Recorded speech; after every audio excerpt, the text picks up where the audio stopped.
Hello, everyone. Welcome to Fijian Investment Trader. My name is Mr. Singh. NEO, ticker symbol NIO NEO. Folks, I'm going to cover a lot of news came out for NEO and also the recap of the week, how we did it, and what are we looking for the upcoming week and closing the month of August.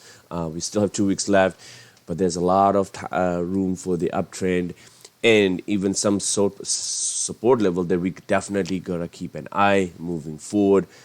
So the week we were roughly sitting around at 40, even highs of 46.40, lows of $40.40. Friday we closed at $40.86. Not the week we've been looking at it with the earnings, and I've time and time mentioned about the earnings coming out and expecting a pullback, which occurred. But folks, news are great. Company is doing outstanding, and sometimes people get frustrated saying, well, the company is doing great, why the stock price is pulling back? Because it's not always gets priced in the right time. So once you get priced in, definitely see a lot of movement on that. Let's talk about the news on NEO, especially on the ET7. So NEO completes the winter testing of ET7. NEO has completed the winter testing of its flagship sedan of ET7, paving the way of models scheduled delivery in the first quarter. Right. It is in the current summer northern hemisphere. The test of ET7's performance. NEO will transport the vehicle to New Zealand for the southern hemisphere. Winter testing is a fundamental initial part of ET7 testing program, which includes the dynamic testing of all types of low transition surface, according to NEO. Phenomenal, right? They're testing all these vehicles. Folks, we're missing one biggest picture is that NEO does not have a sedan vehicle. Sedan vehicles comes in the delivery market. I have NEO, Xpeng, and Li Auto, who have outproduced on the July's delivery numbers, will not be close to NEO once the ET7 is fully start getting delivered on that. You'll see a massive run on delivery numbers, even highs of 15,000 on each month. So that's something that we gotta keep an eye moving forward, because NEO does not have sedan yet. It's coming. Once it's come, game over, right? Simple as that. Let's talk about the charging station. You guys know me. I talk about the growth of the company, especially the continuous flow of income, which is the NEO battery swap station, now reached to 363. The goal is 500. Definitely, we are coming closer to the goal, and we should be done in about before November. That's my estimate. The company is estimating the end of December 2021. We'll see on that. So NEO has put 2 battery swap station operation on Thursday this week, brings to a total of 363 battery swap station. Also, this is really caught my eye, because when the stock price is pulling back, hedge funds usually jumps in, right? And simple as that, buy low, sell high, right? So look at this, folks. Check it out. NEO has one of the stock in the subnational retail as well as the international interest. A 30-day filing was done by Canada's largest pension funds. Friday showed an increase of NEO's holding.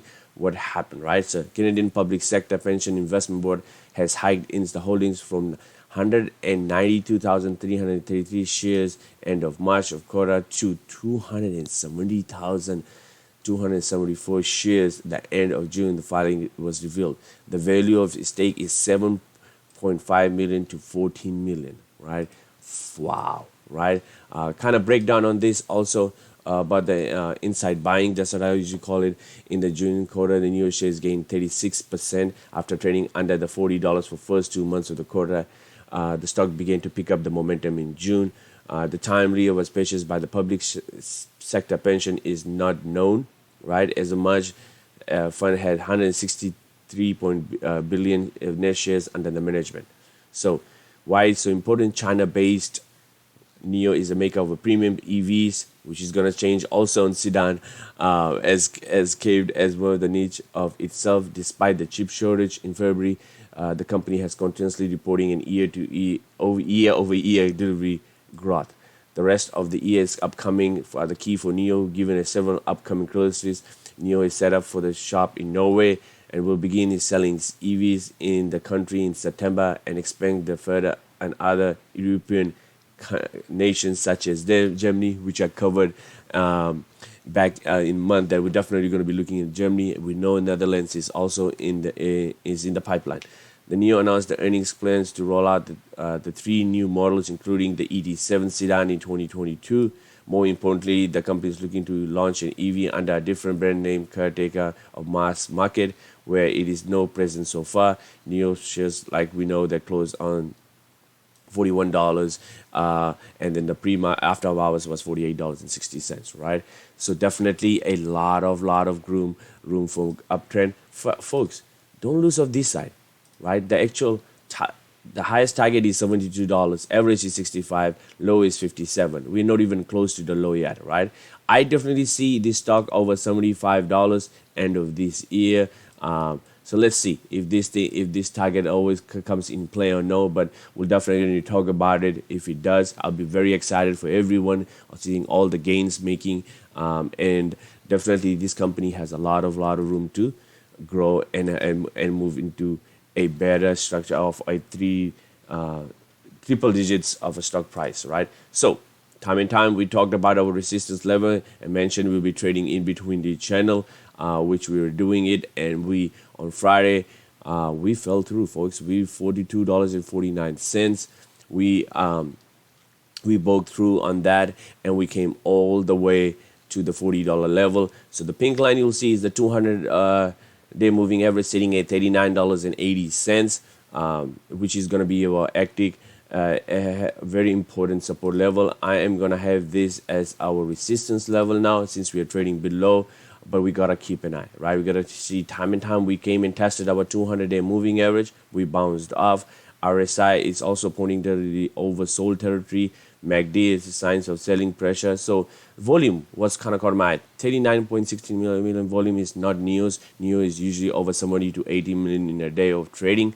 That's something we got to keep an eye. But the 200-day moving average sitting at $39.80 on the 1-day chart, and 60-day sitting at 43. Even I go back to the 6-month chart in the 4-hour time frame, you'll see that we have broke down our support level and we are trading below our moving average, which is showing some sort of a pullback, which is a common to create in higher highs, right? To stay up above 40. I love to see the stock stay above 40. Definitely don't want to see in 30s, but love to see in above 40s each day to create another set of higher highs. But you expect that. We definitely expect it moving forward, right? You expect the stock price to go some sort of creating when we have this massive run, right, all the way to 66. Even we pulled back due to the announcement of chip shortage and stuff, so forth, and now we're kind of making all the way up high, right? We're kind of making this squeeze right out here, try to test this level to create some sort of a higher high, and it was given because people who got shares, congrats to them, at $30 a share, and then sold out around $55. And then time and time we've seen that when we come at $41 level, we pushed highs of even $45.70. So definitely to keep $39.80 this week to come in play for test of low. Even the low of $38.52, which came the previous times where the buyers pushed up and went high. That's all I have, folks. Short and simple. A lot of growth in the company. Don't beat yourself up. If you are in the long-term believer in this stock, block the noise. Have your plan. What do you guys think this stock is going to be? Then stick to it. Whatever it's going to be, a day trade, swing trade, or long term, right? Definitely there's a lot of opportunity to make money out of it, but you gotta have a plan. Like I usually hear some people's thought, right? Doesn't mean I have to take it, right? It's always good to hear someone's thought, but doesn't mean you have to take it. You have your own plan. That's your money that you have to decide how you want to invest on it, right? And what do you think will be the long-term benefit for you, right?